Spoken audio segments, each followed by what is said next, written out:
भारतीय सेना से सेवानिवृत्त के बाद भूतपूर्व सैनिक द्वारा तुरंत की जाने वाली आवश्यक कार्रवाई।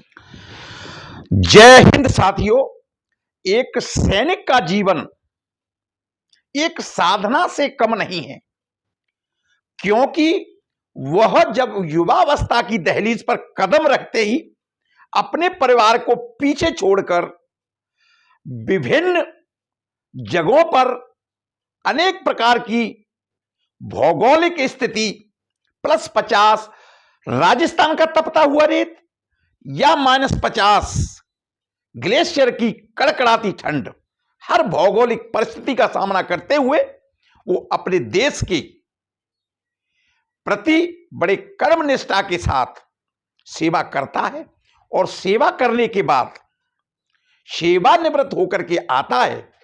तब उसे तुरंत क्या कार्रवाई करनी है, क्या करना चाहिए, यह जानकारी नहीं हो पाती है और इसके अभाव से वह बड़े परेशानियों का सामना करता है। क्योंकि सेना में सिर्फ हम अपने सुपीरियर अफसर के आदेशानुसार कार्रवाई करते हैं, वहां हमारा दिमाग लगाने की जरूरत नहीं पड़ती है। लेकिन जब हम सेना से सेवानिवृत्त होकर के आते हैं, सिविल में आते हैं, सिविल में सिर्फ अपने दिमाग से ही काम करना उचित और सही रहता है। तो आज हम इस वीडियो में आपको बताएंगे कि सेना से सेवानिवृत्त होने के बाद एक सैनिक को तुरंत क्या क्या कार्रवाई करनी चाहिए। आज आप इस वीडियो में जानेंगे। आपसे अनुरोध है कि वीडियो के अंत तक बने रहें और जाने एक सेना से सेवानिवृत्त होने के बाद भूतपूर्व सैनिक की कार्रवाई। जय हिंद। सेवानिवृत्त के तुरंत बाद अपने परिवार के सभी सदस्यों जैसे पत्नी, बच्चे, आश्रितों, माता पिता के नाम, जन्मतिथि एवं नाम की स्पेलिंग, अपने सैनिक दस्तावेजों व उनके Aadhaar card, PAN card, voter card, bank तथा जन्म प्रमाण पत्र या 10वीं की मार्कशीट के साथ मिलान करें। किसी भी प्रकार का वेरिएशन होने पर उसका सुधार तुरंत करना चाहिए। 10वीं की मार्कशीट इसलिए जरूरी है क्योंकि गवर्नमेंट द्वारा 10वीं की मार्कशीट को जन्म प्रमाणीकरण के लिए उसे एक वैलिड डॉक्यूमेंट बताया गया है। नंबर 2, परिवार के सभी सदस्यों, पत्नी, बच्चे, माता पिता, आश्रितों के दैनिक भाग 2 यानी कि डीओ पार्ट 2 का भी आपको पता होना जरूरी है। यह आपके डिस्चार्ज बुक में जहां पर परिवार का ब्यौरा दिया हुआ है वहां पर लिखा होगा। अगर नहीं डीओ पार्ट 2 उसके सामने लिखा है तो आपके पास अलग से सभी के नाम की डीओ पार्ट 2 की हार्ड कॉपी होना जरूरी है। नंबर 3, पेंशन संबंधी बैंक खाता अपनी पत्नी या पत्नी न होने पर उत्तराधिकारी के साथ सम्मिलित खाता होना चाहिए, जॉइंट अकाउंट होना चाहिए। नंबर 4, परिवार के सभी सदस्यों, पत्नी, बच्चे, माता पिता, आश्रितों व अपना स्वयं का ECHS कार्ड यानी कि एक्स सर्विसमैन कंस्टिट्यूटरी हेल्थ स्कीम का कार्ड है, जो मेडिकल फैसिलिटी लेने के लिए जरूरी होता है। वह 64 KB का, पहले 32 KB का चलता था, अभी 64 KB का है, वह बनवाना है।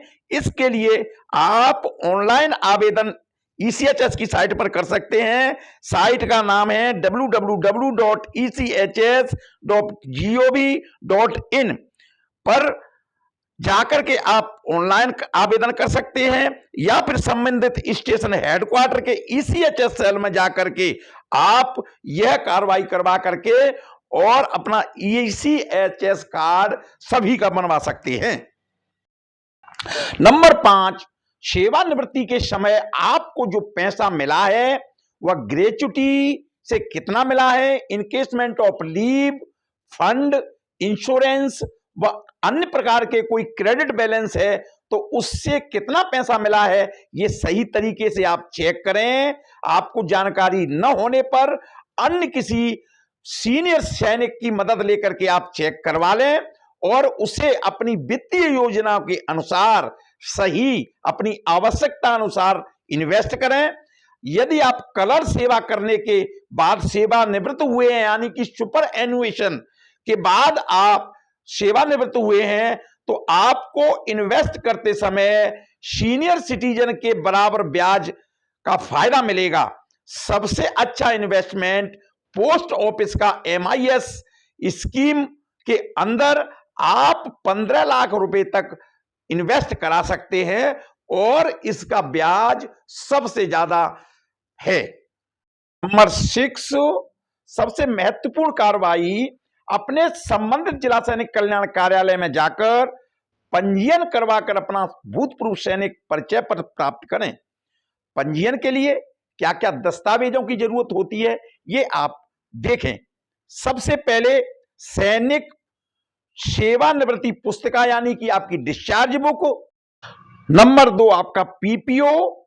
नंबर 3 सेना विस्तारित सामूहिक बीमा योजना का प्रमाण पत्र यानी कि आपका AGI एक्सटेंडेड इंश्योरेंस सर्टिफिकेट जो आपको दिया गया है वो। उसके बाद आधार कार्ड स्वयं का तथा सभी आश्रितों का, पैन कार्ड स्वयं का तथा सभी आश्रितों का, उसके बाद वोटर कार्ड स्वयं का तथा सभी आश्रितों का, पेंशन जिसमें आ रही है उसके खाते की पासबुक, उसके बाद पासपोर्ट साइज फोटोग्राफ 5, सब कुछ जो है ज्वाइंट फोटोग्राफ, उसके बाद आपकी समग्र आईडी, जाति प्रमाण पत्र, दूसरे राज्यों से जो सैनिक भूतपूर्व सैनिक आए हैं उनका पता सत्यापन के कागजात जैसे मकान की रजिस्ट्री या बिजली का बिल इत्यादि।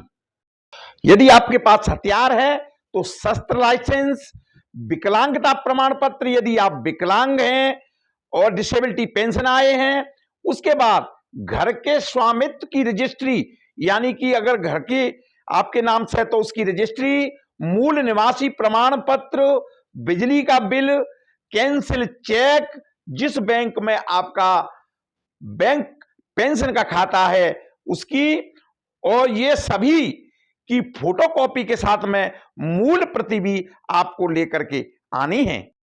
अपने पंजीयन के बाद अपने आश्रितों का डिपेंडेंट कार्ड भी बनवाना जरूरी है, क्योंकि किसी भी प्रकार की आर्थिक सहायता लेने के लिए तथा गवर्नमेंट या राज्य सैनिक बोर्ड या केंद्रीय सैनिक बोर्ड से किसी भी प्रकार की योजनाओं का फायदा लेने के लिए आपको डिपेंडेंट कार्ड की आवश्यकता होगी। इसके लिए क्या क्या दस्तावेज हैं ये आप जान सकते हैं। सबसे पहले वही आपकी डिस्चार्ज बुक की कॉपी लगेगी तथा मूल प्रति भी आपको लेकर के आनी है। आश्रितों का आधार कार्ड, जन्म प्रमाण पत्र या 10वीं की मार्कशीट, समग्र आईडी, ब्लू बैकग्राउंड में 3 फोटो और स्पर्श वाला PPO। सुनिश्चित करें कि स्पर्श PPO में भी आपके आश्रितों का नाम होना बहुत जरूरी है। यदि आप किसी प्रकार की योजना का फायदा लेना चाहते हैं तो स्पर्श PPO में भी आपके आश्रितों का, आपके डिपेंडेंट्स का नाम होने की सख्त जरूरत है। सेवानिवृत्त होने के बाद भूतपूर्व सैनिकों को 2 संस्थाओं द्वारा, केंद्रीय सैनिक बोर्ड तथा राज्य सैनिक बोर्ड, जो मध्य प्रदेश के लिए राज्य सैनिक बोर्ड भोपाल है, दोनों संस्थाओं द्वारा अनेक प्रकार की कल्याणकारी योजनाओं का फायदा आपको ऑनलाइन आवेदन करने पर दिया जाता है। केंद्रीय सैनिक बोर्ड के लिए आवेदन करने के लिए वेबसाइट है www.ksb.gov.in। इसी प्रकार राज्य सैनिक बोर्ड भोपाल द्वारा ऑनलाइन आवेदन करने के लिए वेबसाइट है www.sainikkalyan.mp.gov.in। इन दोनों संस्थाओं में से एक संस्था द्वारा आपको कल्याणकारी योजना का लाभ मिल सकता है। ध्यान रहे कि इनके द्वारा, दोनों संस्थाओं द्वारा चलने वाली कल्याणकारी योजनाएं प्रिविलेज हैं, इंटाइटलमेंट नहीं है। इसके लिए आप ऑनलाइन करके फायदा ले सकते हैं।